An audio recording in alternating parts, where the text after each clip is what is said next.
La série animée de Disney de Owl House a été annulée et les raisons en sont pour le moins étranges. On voit ça ensemble.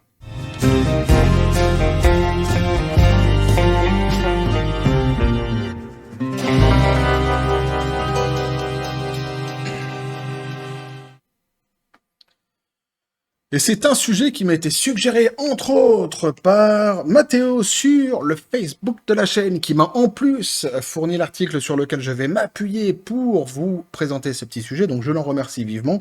Et merci aussi à Sylvain, avec qui j'ai discuté sur ce sujet sous les commentaires d'une vidéo justement sur Disney. On a pu échanger, il m'a expliqué, il m'a éclairé un petit peu plus sur les raisons de l'annulation de cette série. Je l'en remercie aussi vivement, petit café les copains.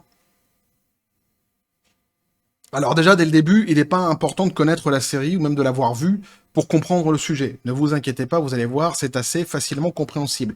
Il y a une hypocrisie, en tous les cas, moi, c'est la lecture que je fais de l'annulation de cette série, une espèce de grosse tartufferie de la part de Disney. Je vais étayer ça en lisant l'article avec vous, et évidemment, encore plus à la fin de la vidéo, je l'expliquerai mieux à la fin de la vidéo. On ira voir sur la tomate pourrie de Rotten Tomatoes, les notes que donne la si courageuse presse mainstream avec Disney, et ainsi que les notes, évidemment, du grand public pour voir ce qu'ils en pensent, et l'un et l'autre exactement, de cette série, pour comprendre l'éventuelle annulation de cette série. Et donc, on nous dit ici, pourquoi The Owl House a-t-elle été annulée par Disney? Sujet très intéressant dans lequel, évidemment, il y a beaucoup de choses à dire. The Owl House était... The Owl House a été félicité pour son innovation et sa narration unique, mais il était apparemment un peu trop unique pour certains dirigeants de Disney. Et là, j'ai envie de dire, déjà, dès le début, alors l'article est plutôt bien écrit, hein, pour une fois, mais je comprends pas en fait le type qui a écrit l'article, parce qu'il donne son interprétation à lui, et il dit que le contenu était un petit peu trop unique pour Disney. Sauf qu'en vrai, on les a, les raisons. Elles sont données par directement la créatrice elle-même du dessin animé, et ça n'a rien à voir avec ça. C'est assez étonnant l'interprétation qu'il fait, mais pourquoi pas, chacun fait ce qu'il veut. Lorsque The Owl House a fait ses débuts sur Disney en janvier 2020, la série animée a reçu des éloges presque unanimes.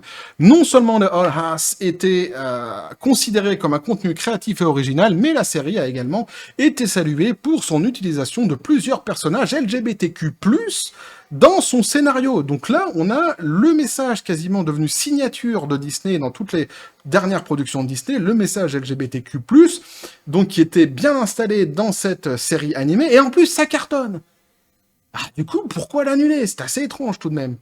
Cela comprenait donc le protagoniste principal, Luz Noceda, qui développe une relation avec l'un des autres personnages principaux de la série, Amity Blight. Cependant, ses éloges de la critique et ses nombreuses récompenses n'ont pas suffi à l'empêcher d'être annulé. La troisième et dernière saison se compose de 3 émissions spéciales de 44 minutes, reliant vraisemblablement les différents fils de l'intrigue de l'émission.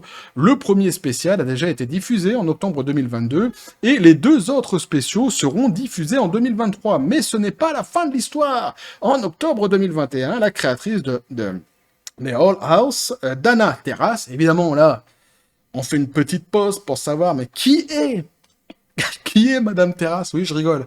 Parce qu'évidemment, tu te doutes bien qu'il y a des blagues comme ça qui tournent dans ma tête en disant son nom de famille, et je vais éviter de faire des blagues, parce que c'est pas bien. Mais mon esprit de petit con peut pas s'empêcher à l'intérieur de rigoler. Donc c'est la jeune femme que vous voyez ici, sur la photo, hein, Madame Terrace, donc. Hein. Et on nous dit ici, plus précisément, Dana Terrace est une animatrice, écrivaine, scénariste, réalisatrice, productrice et doubleuse américaine, rien que ça. Elle est surtout connue comme la créatrice de la série animée de Owl House de Disney Channel. Ça tombe bien, c'est pile poil le sujet sur lequel on est en train de parler. Et elle est également connue donc pour avoir scénarisé Gravity Falls et réalisé le redémarrage de DuckTales. Donc ça vous situe un petit peu le personnage. Et donc, elle a fait une déclaration cinglante, nous disent-ils, donc sur Reddit, affirmant que l'émission avait été annulée, non pas en raison de mauvaises notes ou de problèmes associés à la pandémie du Covid-19, hein, le fameux Covid-19 qui est un petit peu la carte maintenant, dès qu'il y a un problème, ouais mais c'est à cause du Covid-19. Ça n'a pas marché, ouais mais c'est l'alibi. Ah, c'est l'alibi numéro 1. Quand il y a un truc qui foire, c'est à cause du Covid-19. Donc là, elle dit, c'est pas du tout à cause de ça.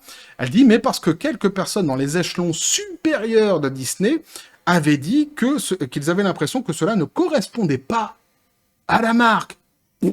Ça veut tout et rien dire. Donc le dessin animé ne correspond pas à la marque. Je suis donc moi curieux de comprendre qu'est-ce qui correspond, qu'est-ce qui correspond, ça va être coupé au montage, qu'est-ce qui correspond à leurs yeux à la marque. Évidemment, on va le comprendre un petit peu plus précisément par la suite. On fait une pause aussi ici parce qu'elle nous dit donc que c'était pas à cause du Covid-19, mais elle nous dit aussi que c'est pas à cause des notes. Les notes sont bonnes, nous dit-elle. Et donc on va vérifier si c'est vrai, parce qu'on n'est pas une gardouzette près ces derniers temps dans le monde de la pop culture. Hein. Et effectivement, elle a raison, puisque c'est même un plébiscite complet, puisqu'on a 100% de la presse mainstream qui 100% d'avis favorables de la presse mainstream pour The Owl House, et on a 92% pour le grand public, donc c'est incompréhensible, puisque le grand public a répondu présent, la série a visiblement trouvé son public, elle est réellement plébiscitée, il y a un message LGBTQ+, dedans, pourquoi l'arrêter? Qu'est-ce qui se passe? C'est quoi le projet? C'est quoi le délire? On sait pas. Donc on nous dit une telle justification. Enfin si, on va le savoir évidemment un petit peu plus après. Une telle justification est franchement absurde et a déclenché une controverse sur All House, dont on parle encore aujourd'hui. Si les allégations de Terrace sont vraies, l'annulation du dessin animé est une démonstration de la difficulté de publier quelque chose qui va à l'encontre de la formule sur un service de streaming majeur. Mais du coup, encore une fois, la question qu'on peut se poser, très bien. Mais donc, c'est quoi la formule? C'est quoi l'idée de base? Et c'est quoi qui correspond à la marque? Tant de questions sur... tant qu'on n'aura pas les réponses, on dormira pas. Moi, je resterai éveillé, de toute façon, ad vitam aeternam. Au début, c'était ça. C'est pour ça que j'avais l'air un petit peu fatigué, comme ça, dans mes vidéos. Tu me voyais comme ça avec les cernes. C'est à cause de ça. Et là, j'ai compris. J'ai mis du temps. Ouais, mais moi, je suis lent. Je suis lent à comprendre. Mais quand je comprends, par contre. On fait ce qu'on peut, hein, on n'est pas tous des TGV. Hein. La marque Disney est plus un problème pour l'entreprise que pour la plupart, car j'en dis des conneries, putain. Car une grande partie de sa réputation repose sur la convivialité perçue pour la famille. Pendant longtemps, il n'y a pas eu d'émission ou de film classé R sur Disney+. Qu'est-ce que c'est qu'un film? Ce film n'est pas un film sur le cyclisme. Déjà, ça commence comme ça. Mais qu'est-ce que c'est donc qu'un film classé R? Eh bien, on a l'explication ici. On nous dit donc un restricted, donc R comme restricted. Les mineurs de moins de 17 ans doivent être accompagnés d'un adulte pour voir les films qui sont classés R. Cela concerne les scènes d'ultra-violence, de dialogues vulgaires remplis de fuck, et les scènes de sexe plus ou moins soft. Tout ce qui est fuck, baby fuck, tout ça, ça passe pas. Ils l'ont annulé. Ah, ils l'ont arrêté. C'est interdit. This is forbidden. Ils l'ont dit comme ça. Ah, ouais. Mot pour mot. Alors, j'en étais où, moi, dans mes conneries, putain. Je suis en forme, quand même. Et après, donc, son acquisition de la Century Fox, on se demande encore comment ils entendent développer des contenus destinés aux adultes comme les franchises Alien et Predator, effectivement. Rien de tout cela ne s'applique donc pour des Owl House qui s'adressent directement au public familial et aux jeunes téléspectateurs. Mais son contenu unique, en grande partie, ce qui a valu tant d'éloges, sort de la zone de confort perçue par sa société mère. Et encore une fois, là, la lecture que le type en fait n'est pas la bonne. On va le voir avec l'explication de Madame Terrasse à côté. C'est pas le fait que ce soit unique. Le fait que comment je pourrais dire, que l'émission soit unique en elle-même, qu'elle soit bien écrite, c'est pas ça qui les a dérangés. Évidemment. La déclaration de Terrasse donc stipule que la décision d'annuler l'émission n'était probablement pas basée sur son contenu LGBTQ+. Donc c'est pas pour ça que ça a été annulé. Au lieu de cela, elle citait son contenu, que son contenu était sérialisé, destiné à un public plus jeune sur Disney+. Très important. Et donc, on a une autre déclaration d'elle, ici un petit peu plus complète, que j'ai chopé sur un autre article, évidemment, où on nous dit donc, elle dit, alors, qu'est-ce qui s'est passé?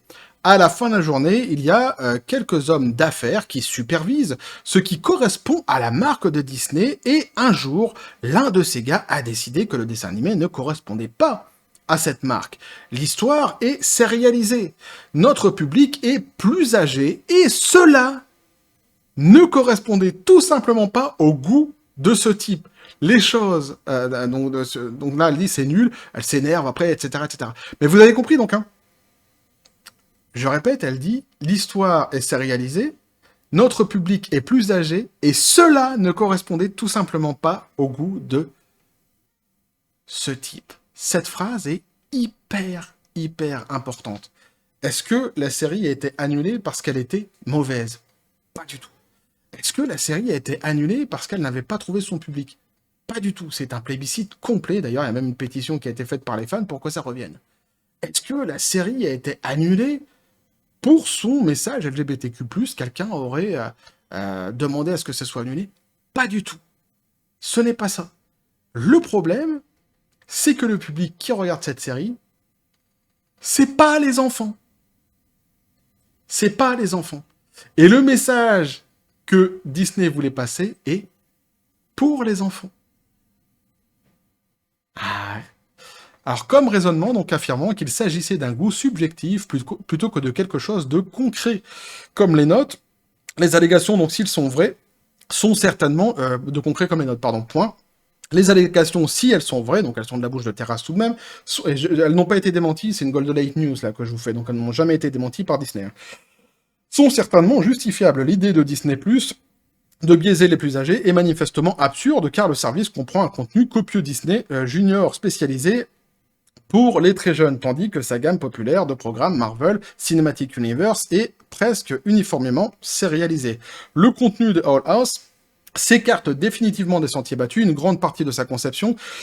Terrace affirme que les peintures surréalistes de Hieronymus Bosch ont servi d'inspiration majeure. Le monde de la série, les îles bouillantes ont été créées à partir de corps d'un demi-dieu mort, d'un dieu mort, pardon, pas d'un demi-dieu, où les démons et les monstres font partie intégrante de la société.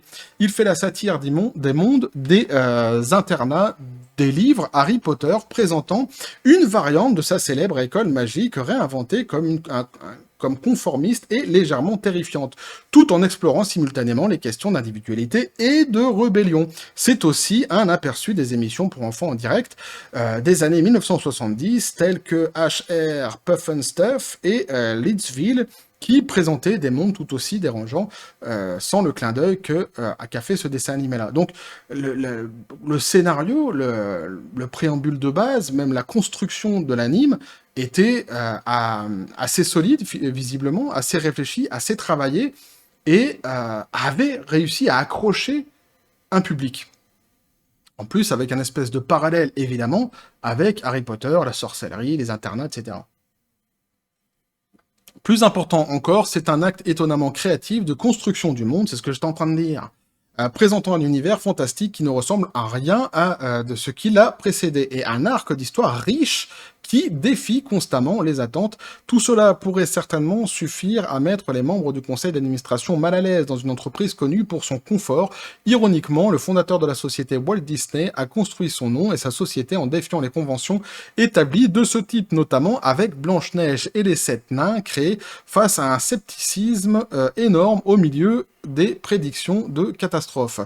Ce n'est pas la première fois que Disney repousse des artistes talentueux dont la vision n'était pas conforme à leurs attentes. Tim Burton a quitté la société avant de lancer sa carrière de réalisateur, tout comme des animateurs comme Don Bluth de Hull House va à l'encontre du gain de Disney, présentant des personnages qui marchent à leur rythme dans un monde qui défie toute attente. C'est le genre de narration qui devrait être encouragé dans une entreprise comme Disney et qui est plutôt devenu un autre chapitre malheureux d'une tendance de longue date. Alors ça, c'est l'analyse que le type y fait. Alors moi, je suis pas du tout d'accord avec son analyse, puisqu'on a bien compris que c'était pas du tout le scénario en fait qui embêtait Disney. Ils le disent eux-mêmes en fait, hein, enfin ils le disent eux-mêmes. La créatrice qui elle a été reçue donc par les dirigeants de Disney le dit elle-même. C'est pas du tout ça en fait. Mais j'ai tenu quand même à continuer à développer l'analyse de celui qui a fait l'article, déjà parce que j'ai commencé l'article avec lui, donc on va jusqu'au bout, ne serait-ce que par respect, mais en plus parce qu'il précise que le scénario, le monde et tout ça, qui avait été créé, c'était quelque chose qui était très très bien créé, très très bien écrit, et donc, mon avis sur cette tartufferie. On dit souvent, nous, quand je dis on, c'est nous dans les commentaires sous mes vidéos, pourquoi ne créent-ils pas quelque chose de nouveau? Au lieu de tout le temps prendre des licences qui sont connues, ils créent leur truc, et si ça marche, ça marche, ça marche pas, ça marche pas. Voilà une dame qui arrive, qui crée quelque chose. Elle reprend pas Tarzan, elle reprend pas Aladdin, elle reprend pas que c'est, j'en sais rien. Elle crée son truc. Le scénario tient la route, le monde qui est créé, visiblement, tient la route, le message LGBTQ+, tant aimé par Disney, est inséré à l'intérieur. Le public s'y retrouve, adhère à cette idée-là, et Disney supprime purement et simplement le dessin animé. C'est incompréhensible. C'est-à-dire que si tu te dis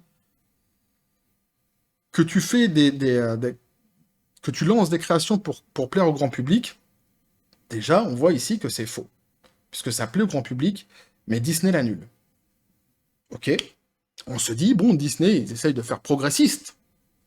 Et ils veulent défendre la communauté LGBTQ+, en distillant des messages LGBT, même si moi je considère, mais c'est mon avis à moi, que c'est pas leur rôle à la base. Mais bon, on peut se dire qu'ils font ça donc pour défendre certaines idées de la communauté LGBTQ+, et de l'homosexualité dans le monde. Bon, si on part de ce principe-là, ici, le message est passé, le public adhère, mais il l'annule quand même. Donc non. On se rend compte que le message LGBTQ+, en réalité, ils s'en foutent de la communauté homosexuelle. Ils s'en foutent. Visiblement, ils sont pas du tout là pour eux, ni pour les protéger, ni quelque part pour les promulguer. En revanche, et là c'est intéressant, c'est que on nous dit que le problème, c'est que le public qui a aimé cet anime, c'est pas le bon public. Ils avaient ciblé, eux, des 6-12 ans, et on se retrouve avec des adultes. Et ça leur plaît pas. Le message qu'ils voulaient faire passer dans cette série-là, il était destiné uniquement aux enfants. Déjà, on peut dire que, évidemment, comme j'ai dit, c'est une grosse hypocrisie quand il nous parle de vouloir défendre les droits des homosexuels dans le monde. C'est une grosse hypocrisie énorme de la part de Disney, une tartufferie sans nom, ça c'est clair, mais en plus, eh bien on revient une fois de plus à notre bon vieux petit camion comme ça qui passe et qui vient et qui ramène des bonbons et des glaces dans les quartiers et qui appelle les enfants, venez les enfants, venez les enfants, venez les enfants, venez au camion, j'ai des bons bonbons, j'ai des bonnes glaces. Sauf que ceux qui vont au camion, c'est pas les enfants, c'est les parents. Et donc, le camion se casse. C'est exactement ça. Ils sont partis à la pêche, à la chasse aux enfants, et ça n'a pas fonctionné. Le public qui a aimé, c'est le public adulte. Ce que je dis là, ce n'est pas mon interprétation. Bien comprendre. C'est exactement ce que dit la créatrice du dessin animé. Et qui n'a pas été démenti du tout par Disney. Donc ça fait vraiment... Les ambitions de Disney font vraiment froid dans le dos. Font vraiment froid dans le dos. L'idée de comment je pourrais dire de manière assez calme, hein, c'est ça, d'aborder la sexualité, il ne la conçoit que lorsqu'on parle à des jeunes enfants. Dès lors que ça touche un public adolescent ou adulte, ça leur plaît pas. Ils annulent le truc. C'est proprement dégueulasse. C'est abject. J'ai pas d'autre mot. Alors déjà, c'est malheureux pour tous ceux qui ont aimé la série et qui se retrouvent en fait piégés à cause d'une idéologie, l'idéologie de Disney. Et ensuite, évidemment, ça dégrade encore, en tout cas pour moi, davantage l'image que j'avais de cette entreprise qui était déjà fortement dégradée avec tout ce qui s'est passé ces derniers temps. Mais on est clairement dans la prédation. Ce sont des prédateurs d'enfants, tout simplement, purement et simplement. Et dès lors que le camion n'arrive pas à attirer les enfants, eh bien, le camion se barre, ferme boutique. C'est pas les parents qui veulent, c'est pas les adolescents qui veulent. Ce qu'ils veulent, c'est les enfants. De 6 à 12 ans. Donc, pour ça, je disais, sujet fort intéressant, évidemment, dans lequel il y a beaucoup de choses à dire. Voilà ce que je pouvais vous dire là-dessus, les copains. N'hésitez pas à me dire ce que vous en pensez dans les commentaires, à activer la petite cloche pour les prochaines notifications, les prochaines vidéos qui vont arriver, à vous abonner, à balancer un like, à partager la vidéo. Vous avez mon Twitter, mon Facebook qui sont dans la description des vidéos, n'hésitez pas à venir et à basculer du côté de la force absurde des réseaux sociaux. Sur ce, les copains, je vous dis à la Don Spartan, toujours paix, félicité. Je suis atterré, moi. Je suis atterré par ce qui se passe en ce moment avec Disney et les décisions qu'ils prennent. Au-delà vraiment de tout ce que j'avais pu imaginer, on est vraiment dans une dégueulasserie énorme. Et je trouve ça fou, en fait, qu'il n'y ait pas plus de monde qui se révolte et qui disent « Mais attendez, mais qu'est-ce qui vous arrive? Qu'est-ce que vous êtes en train de faire ?» Bref, en tout cas, moi, je le fais. Et que la force soit avec vous.